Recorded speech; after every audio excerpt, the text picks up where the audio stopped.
دوستان محترم، انسان اس دنیا کی زندگی میں آیا ہے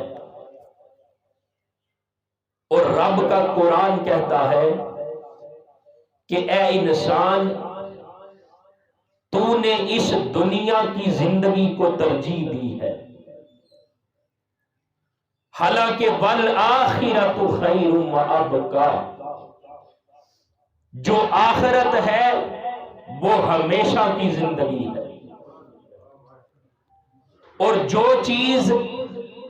ہمیشہ کی ہے اس کو ہم ترجیح نہیں دیتے۔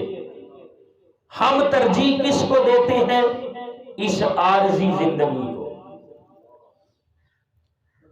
ہم جو کچھ بھی کرتے ہیں، ہمارا سارا زور اس دنیا کی زندگی کی زیب و زینت پر لگتا ہے، اور وہ جو آخرت ہے جس نے کبھی ختم نہیں ہونا، اس کے لیے ہم کتنی تگ و دو اور کوشش کرتے ہیں۔ ایک حدیث میں تو میرے آقا صلی اللہ علیہ وسلم نے ارشاد فرمایا، آخرت میں دنیا میں انسان کے لیے زندگی بھی ہے، دنیا میں آتا ہے، لیکن موت کی صورت میں اس دنیا کو چھوڑ کے واپس چلا جاتا ہے۔ لیکن آخرت کے اندر کیا موت اور زندگی ہوگی؟ یعنی موت پھر زندگی نہ، فرمایا جو آخرت کی زندگی ہے وہ ہمیشہ ہمیشہ کی زندگی ہے۔ بلکہ میرے آقا صلی اللہ علیہ وسلم نے حدیث مبارکہ کے اندر ارشاد فرمایا جب جنتیوں کے بارے میں جنت کا فیصلہ ہو جائے گا، دوزخیوں کے بارے میں جب دوزخ کا فیصلہ ہو جائے گا، تو فرمایا جنتیوں اور دوزخیوں دونوں کے سامنے موت کو مینڈے کی شکل میں لایا جائے گا اور ان کے سامنے ذبح کر دیا جائے گا، اور فرمایا جائے گا آج کے بعد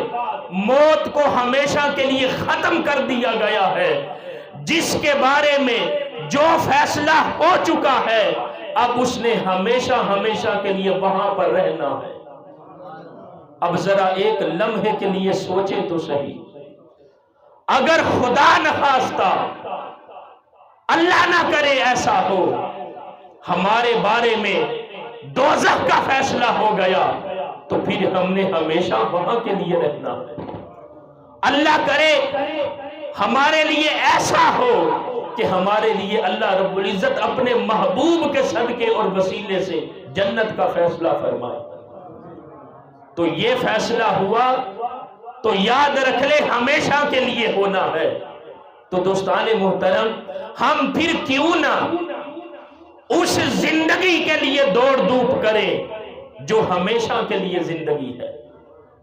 جو عارضی زندگی نہیں۔ عارضی زندگی ہمارے لیے یہ دنیا کی زندگی ہے